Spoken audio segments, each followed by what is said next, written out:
Micah Parsons not being on the practice field again has everyone talking. To straight days now, and while he's still been part of the walkthroughs, the official word is that he's dealing with tightness in his back and getting rehab and treatment instead of going full speed. Now, on the surface, that might sound like a small issue, just a precaution, something they're staying on top of, but with Micah, any missed time feels big. This is the guy the Cowboys' entire defense is built around, the player every offensive coordinator loses sleep over, and seeing him in street clothes while the rest of the team practices is not exactly a comforting sight. Brian Schottenheimer has tried to downplay it, saying Micah's been moving around well and doing what they need him to do. But it's impossible not to wonder, could this be more than they're letting on? The timing makes it even more interesting.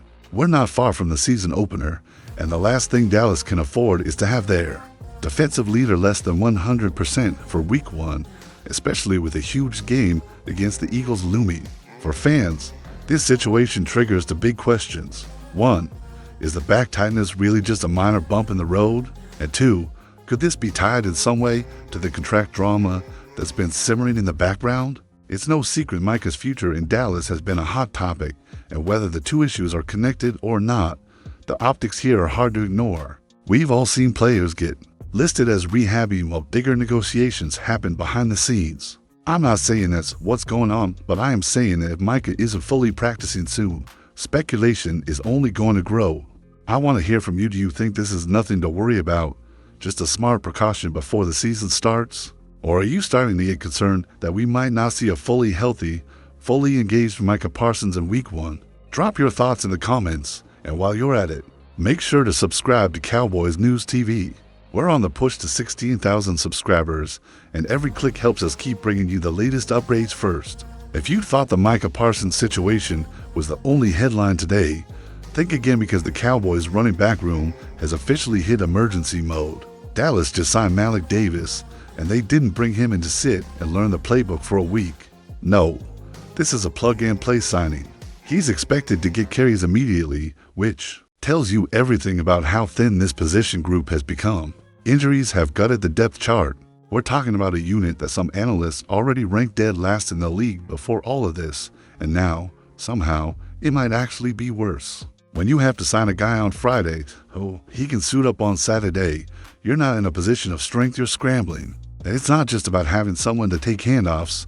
The entire offensive rhythm can be thrown off when you don't have trusted backs who know the system inside and out. Now, Malik Davis isn't new to Dallas fans. He's been here before, he knows the environment, and he's shown flashes of being able to contribute. But stepping into live game action with almost no prep time, that's a huge challenge. The question is whether he can help stabilize the position until the injured players return, or if this is just the beginning of a bigger problem. Here's the thing, running back might not be the most glamorous position in today's NFL, but for the Cowboys, it's still vital. Between short yardage situations, pass protection, and keeping defenses honest so they can't just pin their ears back against Dak Prescott, the running game matters. Without it, the offense becomes predictable, and that's a recipe for trouble. So I'm curious, do you think Malik Davis can make an impact right away? Yes or no? And if your answer is no, then the next question becomes, should the Cowboys be looking to make a bigger move? Before it's too late, drop your vote in the comments, and while you're here, go ahead and hit that like button. Every like helps push this video out to more Cowboys fans, and it lets us know you want more in-depth updates like this one as the season gets closer. Now, let's talk about what's really fueling the fire right now, the contract drama between Micah Parsons and Jerry Jones. This isn't just about numbers on a piece of paper, it's about pride, leverage, and the way business gets done in Dallas. From what's been reported, this whole thing started months ago when Jerry and Micah had what's being called a handshake agreement. The problem, Micah's agent wasn't in the room, and that's a huge red flag in NFL negotiations. Fast forward to now, and Micah has made it clear he's not happy. He even put out that long social media statement requesting a trade and saying he doesn't want to be held to talks that didn't include his agent. That's a bold move, especially when you're one of the faces of the franchise. For Jerry, this puts him in a tough spot because if he caves immediately, he risks setting a precedent that any player can demand a trade, go public, and force his hand. So, what does Jerry do? He takes a step back, lets the tension breathe, and tries not to look like he's being pushed around. That's why you've heard him say things like, he might not be here for week 1. It's part posturing, part negotiation, and part ego battle.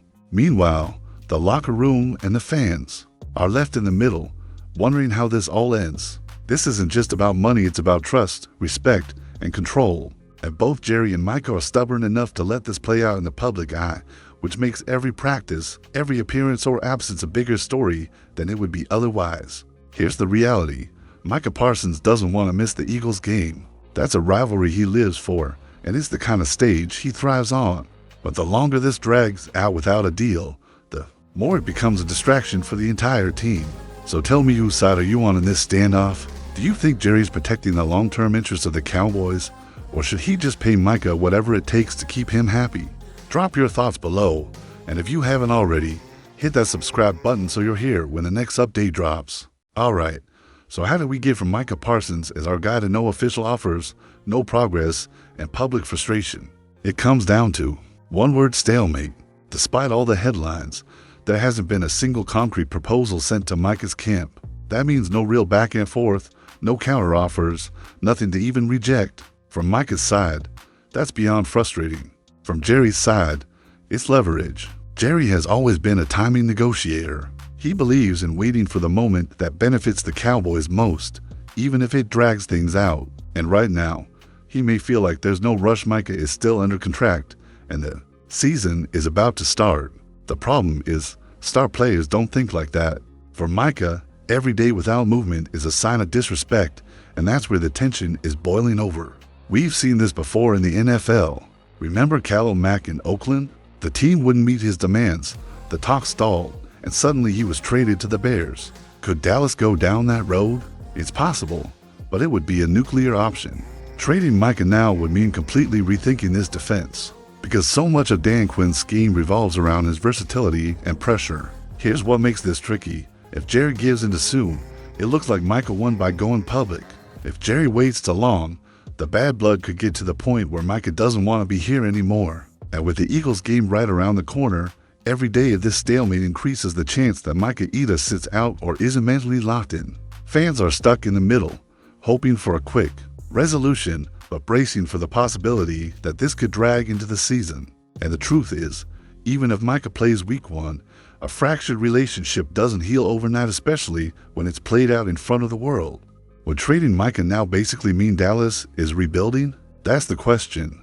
Smash that like button if you want Micah suited up against Philly, and let's see if this front office can pull off a miracle before kickoff. If there's one thing we've learned about Jerry Jones over the years, it's that he's a master at controlling the story, or at least trying to. And right now, he's playing a dangerous game with Micah Parsons, the fan base, and the media. Publicly, Jerry's keeping his cards close to the vest. He's not promising anything, not ruling anything out, and certainly not tipping his hand on a potential trade. Privately, though, you have to imagine there are late-night conversations happening with Stephen Jones, the coaching staff, and maybe even a few trusted players about how to navigate this without blowing up the season. The stakes couldn't be higher. On one hand, you've got the Eagles looming in week 1, a game that could set the tone for the entire year. On the other hand, you've got a superstar who feels slighted, a negotiation that's gone nowhere, and a growing sense that this could spiral into something ugly.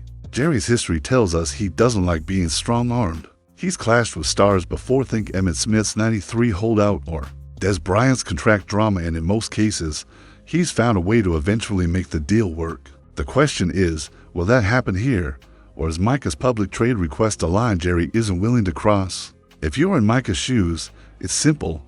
You want to be paid like the best defender in the NFL, because that's exactly what you've shown you are. If you're in Jerry's shoes, it's about managing the cap, protecting the team's negotiating power, and making sure one player doesn't set a precedent that affects future deals. Both sides have valid points. Problem is, they're both stubborn enough to dig in for the long haul. The clock is ticking. Every day without resolution is another day of questions, speculation, and distraction. And with Philly on the horizon, the Cowboys can't afford to be anything less than fully locked in. So, where does this end? A record-breaking contract? A shocking trade? Or a tense truce just long enough to get through the season? Let me know what you think, and make sure you're subscribed because the moment something breaks, you'll hear it here first.